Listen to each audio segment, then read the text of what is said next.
Hi, I'm Josie and welcome back to Cosplays on a Budget.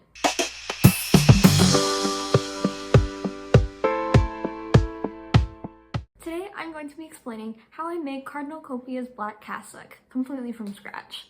We're just gonna go and see how this turns out. I am going to be doing this without a pattern. I'm feeling risky today. So the only patterns I could find were quite expensive, and I don't want to pay like 40 bucks for a sewing pattern when honestly it's just like a black cloak basically. I'm pretty sure I could freehand that well enough. So we're just gonna go for it and see how it turns out. This is the fabric I'm going to be using. It's called French Terry. It's more of an athletic, like stretchy material. For this project, I would say you need a sewing machine. Now, before you start anything else with the cassock, you're gonna wanna get your measurements. This is everything I measured. I don't know if everything is going to be used, but it's better to have more measurements than not enough to make this easier for yourself. Here is a quick look at a general sketch that I made of the pattern. I also found some random vlog from 2011 from some mom who made a cassock for her son, and she kind of posted pictures of the pattern she used, but they were very blurry. So I looked at that for reference for the images, and I will put a link to that blog too in case anyone else is interested in it. I estimated the approximate lengths that I want the general cassock to be, and it's going to be about 58 inches tall. I made the measurements a bit bigger to allow some seam allowance. When you're tracing out the pattern, you're going to want to draw it on the side that is going to be on the inside, and you're going to want to use some sort of marker that will show through black fabric. It's kind of hard to find some because most don't. So for the bottom half of the cassock, I measured 16 inches across. I curved it slightly at the ends, and then I went up to where my inseam is, which that was about 32 inches from the bottom to that mark, and then I went 3 inches above that just to give me an extra sewing room at the bottom and stuff. So then from this mark from the side, I measured 13 inches, so this whole thing decreases by about 3 inches, and then I measured from the bottom corner up to 3 inches above the inseam, and then 13 inches across. This is the whole first front piece. I continue to keep the middle line straight right here, following this as a guideline.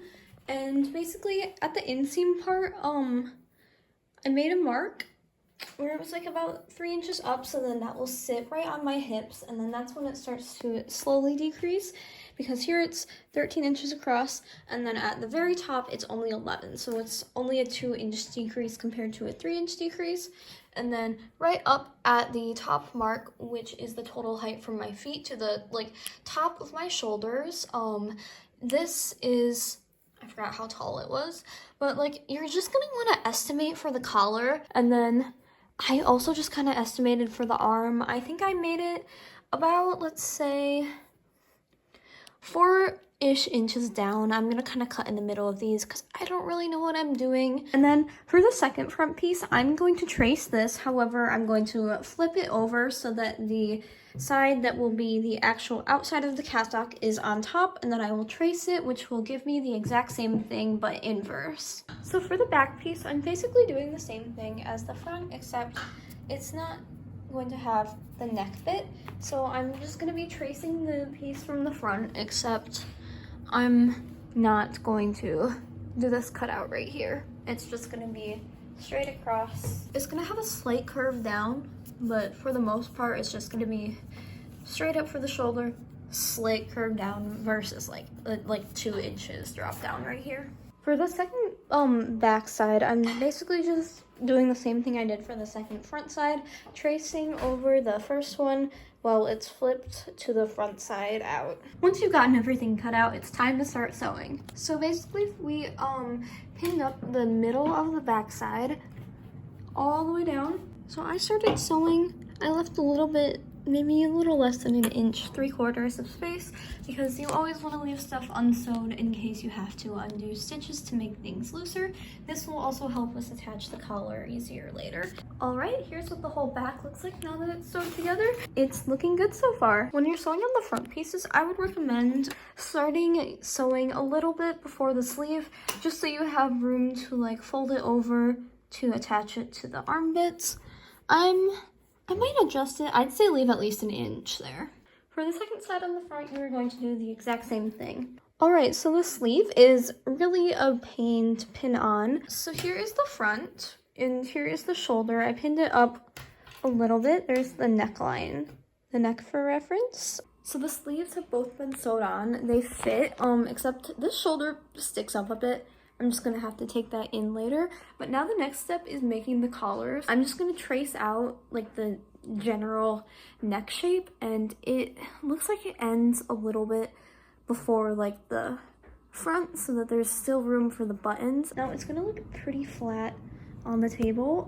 That's how it's supposed to be. You're just gonna want to trace, like leave like a centimeter or so, just trace like a general collar shape. So what I did for the collar, is so I sewed 2 pieces of fabric on top of each other to make it more strong, and one of the pieces was a little bit smaller just so it would like fold over. The bigger piece would fold over easily. So for the inside, you're just gonna want to sew the big piece, fold it over the little one.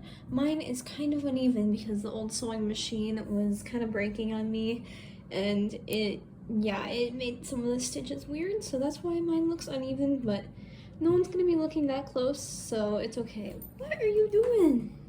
Lexi, you wanna be in the video? Once you get the collar sewed on like this, you can fold in the edges if it's too long so that it matches up with the jacket perfectly. And then you're gonna wanna line it up so that you know like how loose or tight you want the collar to be. And then also use pins to start planning out where the buttons are gonna go. And you're gonna wanna put a pin where you're actually gonna sew the button and where you're gonna put the buttonhole on the other side. I would recommend trying to find buttons that don't have holes because these are what Cardinal Copia has. These ones are like fabric and they're round, they don't have holes, and then they're the kind that you have to sew on. Once you get the first button on, you're gonna wanna try it on just to be safe. And then you're going to want to, you make sure it fits, try it on and then pin up the side that is going to have all the buttonholes, because this will be the outside side and you're going to want it sewed down. And I would suggest to try to sew not right up by the edge, like far away, so then like you'll have to cut the hole through like 2 layers, but then like if you sew it right up here, then this is gonna like stick out. So I laid down the shirt and all the buttons, and now, I measured about 2.5 inches between them, but this may be different for you depending on how many buttons you're using and how tall you are. You may need more buttons than me. I am quite short. A lot of these buttons are just going to be purely decorational too, because let's be real, I am not going to want to button up 18 buttons every time I put this on. Now that the cassock is done, it is time to make the shoulder thing. Now, after some research of a quick Google search, I've learned that it is called a pellegrina, and I have no idea how to make it. Once again, no sewing pattern for it. So I did what I always do, is I grab a little test subject and scale it down and try to figure out what works. Now, this isn't perfect. I may have to alter mine, but this pretty similar to what Cardi has, except his has like a neck thing, but this guy doesn't have much of a neck. So the general shape of this is that it is rounded like where the neck will be, but then where like about the shoulders are, you're gonna want to straighten it down, which I'm going to alter this even more so that it goes more straight down like so. And if this doesn't end up working, I can cut some off because I'm going to leave extra room on these sides too. Now, after looking at Cardi's pellegrina, I figured that it comes from like in the front, the top of his shoulders to about the middle of his torso, and in the back it looks like it might be about 1 inch or 2 longer. So in the front, I'm going to try to make mine drop down about 14 inches, and then in the back it will be 16 inches long. So since the measurements for the front are 14 and the back are 16, I measured about 14 inches across here, but then I added on 1.5 inches, so it's 15.5. And then for the middle, I didn't really know what to do. I just guessed 14 and then 15.5 here again. And then I did, I think 16 up and then 16 back plus like 1.5. So that ended up being 16 and then 17.5.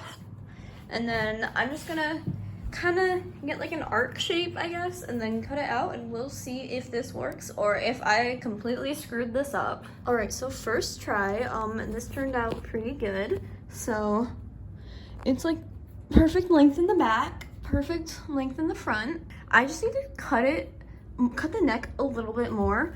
I'll show you guys what it ended up looking like too, but first try, this is actually like perfect. I've just pinned over all the sides and I'm gonna sew them down. So for Cardi's waist tie, I am literally just going to be using this long black scarf. It's pretty thick, so it folds over. I'm borrowing this from my mom, but you could easily find something like this at Goodwill or another secondhand store, or honestly, Amazon would probably have something similar for pretty cheap. Now, I already had the hat, so I'm not going to be making a tutorial on it, but just in general, how I made it, I literally just hot glued fabric to craft foam. All right, so the Cardinal Copia cosplay is done.